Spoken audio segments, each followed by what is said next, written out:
The CDC is investigating a multi-state listeria outbreak linked to cheese. Health officials say so far 7 people in 4 states have gotten sick. All of them had to be hospitalized. Officials say Hispanic-style fresh and soft cheeses like queso fresco are a likely source of the outbreak. Those at higher risk for severe illness, including pregnant women and adults age 65 and older, should avoid this cheese for now. For everyone else, make sure the label says made with pasteurized milk before eating.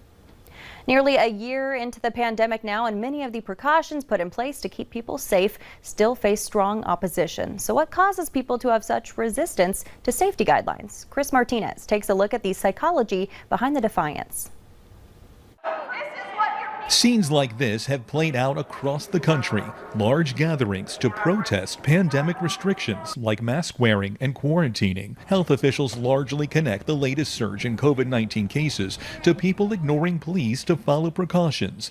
The question is, why are some people so resistant? As it's been going on and people have been wanting to get back to business, get back to their regular lives, they're very tired of the restrictions. Dr. Simi Bamboje of Cedars-Sinai Hospital in Los Angeles says while pandemic fatigue is a major reason behind the defiance, it's not the only one. She says peer pressure also leads some to ignore the rules, and another big factor is confirmation bias, people giving more weight to their own experiences than the experiences of others. They get a little bit more lax, and they're able to say, well, we did this before and it was fine, so why are you worried about this? Why don't we just go ahead and go hang out outside or go to this restaurant and it will be fine?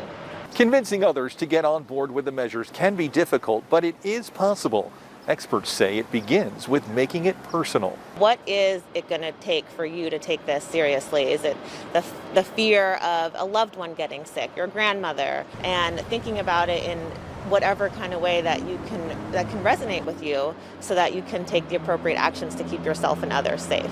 She reminds people that while the pandemic will end, the choices we make now could have lifelong consequences.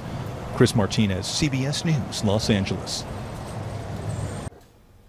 Doctors say it's also hard to convince younger people who are typically at lower risk of severe COVID not to gather in groups. They say the part of the brain that controls judgment doesn't develop until the mid-20s.